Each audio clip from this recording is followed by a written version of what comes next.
একটা আমরা next video নিয়ে এসেছি, সেটাও সলিড স্টেটের ওপরে। তো দেখে নিই।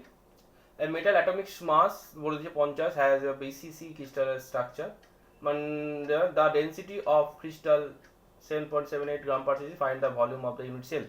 তাহলে কি বলছে না, একটা মেটাল আছে, সেই মেটালটার অ্যাটমিক মাস বলেছে 50, সে বিসিসি বলেছে, এটা কিউবে ক্রিস্টালাইজ হয়েছে, কঠিন পরিণত হয়েছে, তার ডেন্সিটি বলছে 7.78, ওই এক ভেতরে, তার মেটালটার ভেতরে যে একটা ইউনিট সেল আছে তার ভলিউম কত।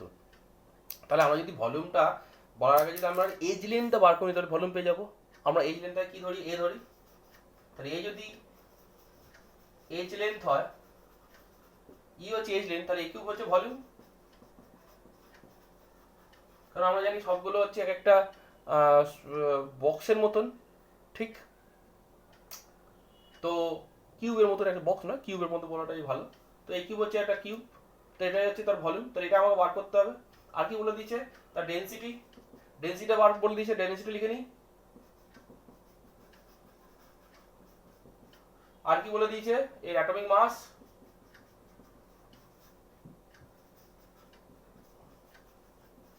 অ্যাটমিক মাস বলেছে 50 গ্রাম পার মোল। আর কি বলেছি, বিসিসি বডি সেন্টার কিউব মানে জেড মানে বডি পার অ্যাটম পার ইউনিট সেল 2 বলে দিয়েছে। আর আমরা জানি যেটা কি হয় সেটা এনএ মানে অ্যাভোগাড্রো নাম্বার।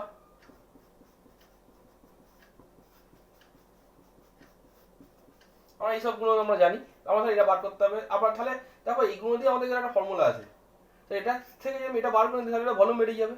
তো আমরা যদি এ কিউব মানে কি জানি, সরি এটা আমরা ডি দিয়ে যে সম্পর্ক জানি, ডি ইকুয়ালস টু,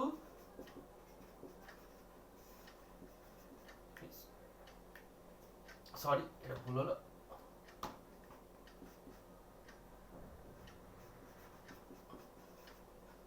এটা আমরা জানি।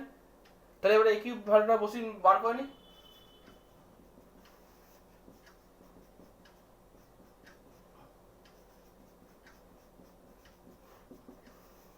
এবার আমরা ভ্যালুগুলো সব বসিয়ে দিই।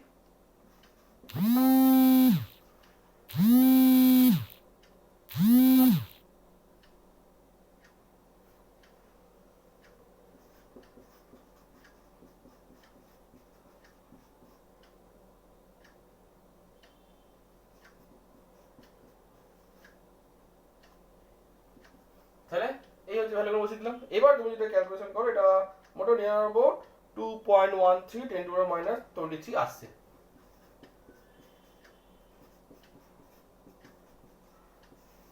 এত CC centigrade cube, that is CC.